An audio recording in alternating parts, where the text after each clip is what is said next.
My name is Debbie O'Leary, and when I was 15, I had an abortion. I grew up always feeling alone at home, alone at school, and so I was always looking for something to fill that. And so after I had an abortion, I lived a year of feeling very lost. I met my now husband, Sean, and we married a year after that, so I was very young when I got married. And because of what I went through, I had 2 daughters really back to back. So by the time I was 20, I had been married for 3 years and I had 2 kids. I really struggled for 45 years, which is a long time, with a lot of guilt, a lot of shame, a lot of sorrow, a lot of anxiety, fear, of lack of control. And so through that time, I didn't really understand what it was that caused me to feel those things, because I shoved what I did down. I didn't want to remember it, because I lived in a place of guilt and regret and fear. You know, my husband suffered.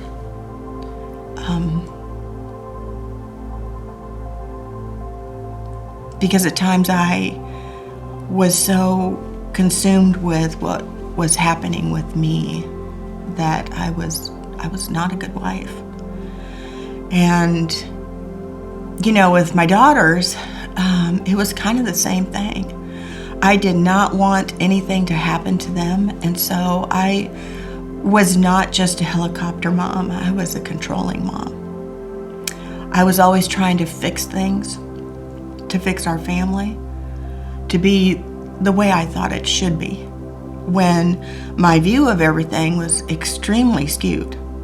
You know, Satan had a connection in my heart, even though I was saved. I was saved at the age of 20.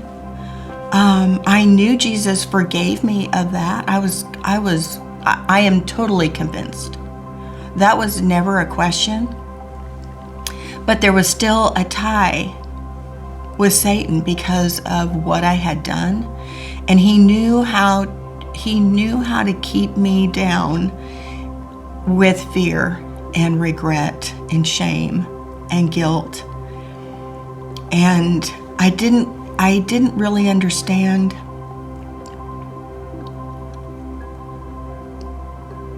what peace was. I never had peace. Then Josh announced one Sunday after Roe v. Wade was overturned that we were starting the Shelter Initiative. And my youngest daughter leaned over to me in church and she said, "Chris says that that's the ministry you need to be in." And I thought, yeah, I do, because I know I'm saved, and not every woman who's gone through that thinks she is saved, you know? And I thought, yes, I can minister to those women, absolutely. I'd been in women's ministries, you know, really my whole life, honestly. You know, I was never led to be in children's ministry, but, you know, I was led to work with women. And so I thought, I can do that. So through the Shelter Initiative, I met Amanda, who has become one of my dearest friends. And she told us her story and then started a Bible study for post-abortive women here at Broadmoor. And so my counselor says to me, you need to go through the Bible study before you can help. And I thought, okay, I can do that. I can do a Bible study. I've done a lot of Bible studies, right? And so on my way to the Bible study, I am having a panic attack. And I called my husband and I called my daughters, and I'm like, I can't do this. Because I knew when I walked into that room, it would be a scarlet letter plastered on my forehead. Even though I had been open with people over the years that I had an abortion, I don't know what it was. I think Satan was using fear again to hold me down, to not seek the Lord. And so, the girls and Sean just kept saying, you can do it. Mom, you can do it. You need to do this. They knew I needed this. So I went, and it was about a 10-week study. And every week I went, I would walk in and I would say to Amanda, I don't want to be here. She would say, I know. And so that Bible study, I couldn't do it. I just went every week and I just kind of sat there. I couldn't do the workbook. I struggled, really. There were other women in that group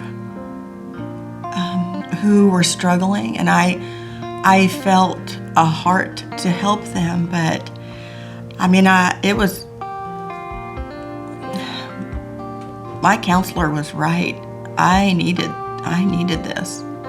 So after the Bible study ended, the following year, Amanda did it again. And I knew I had to go back because I was broken. I realized that I was not okay. I really was broken. And so I went through it again, Surrendering the Secrets, the name of the Bible study. And I did grow. I was able to see some things, to see the Lord. And so after finishing it, I still knew that God was calling me to help other women in my position. I still struggled with fear. I still struggled with anxiety, not just going to this Bible study, but life in general. Satan still knew how to get me, and my whole life, when it was dark, I knew that's where he lived, and so I was always petrified of the dark, even as an adult, even as a mom, even as a wife. Even laying in bed with my husband, I still was petrified at night because it was the dark. And so recently, actually, about a month ago, 6 weeks ago, I guess, I was encouraged by Amanda to attend a retreat. It's called Deeper Still. It's an international program.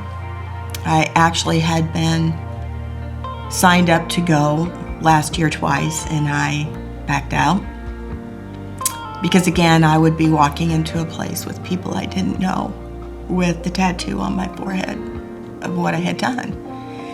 And so I finally couldn't say no to the third time. I pulled in, panic attack, they're forcing me really to get out of the car.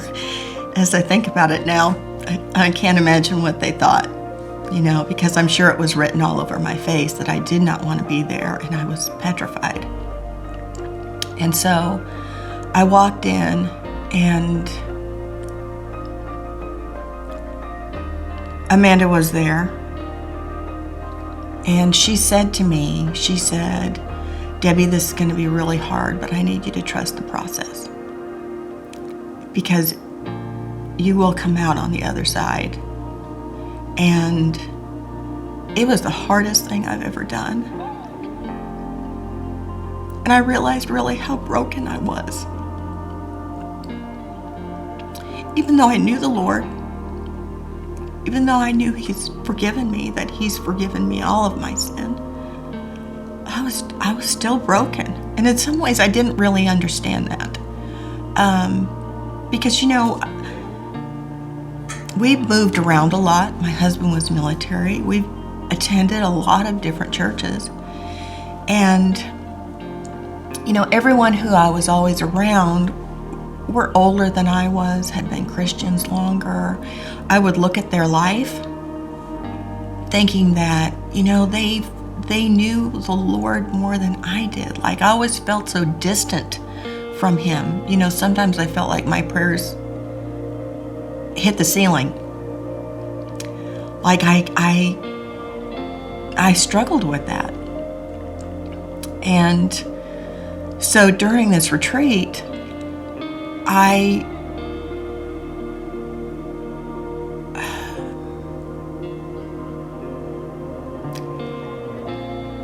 there were some things that were extremely difficult.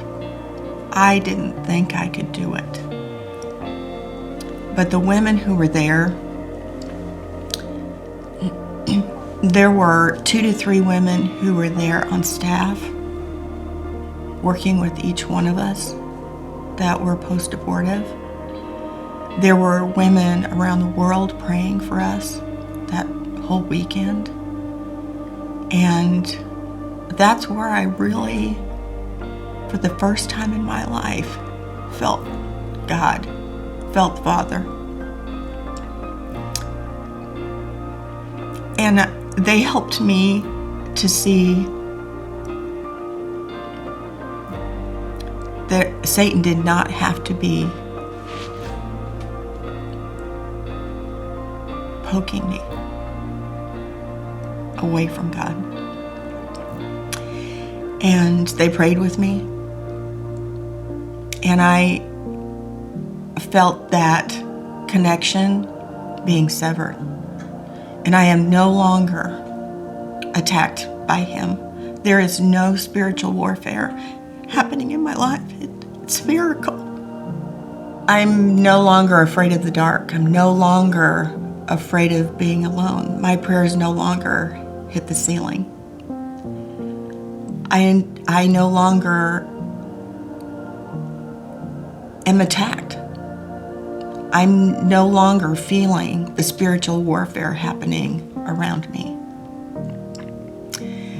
And I honestly, when I go to bed at night, I think maybe I dreamed this miracle that God has done. But every night when I go to bed and it's dark, I have peace. For the first time, I understand the scripture that says the peace that passes all understanding. I don't understand it, but I have the peace of God our Father because of what Jesus did for me. And I realized after all of this that the guilt I feel having a baby in heaven, I always thought when I died, I would have to present myself to him begging forgiveness for what I have done. But I realize now that's not what will happen, because he has never experienced any pain, any suffering.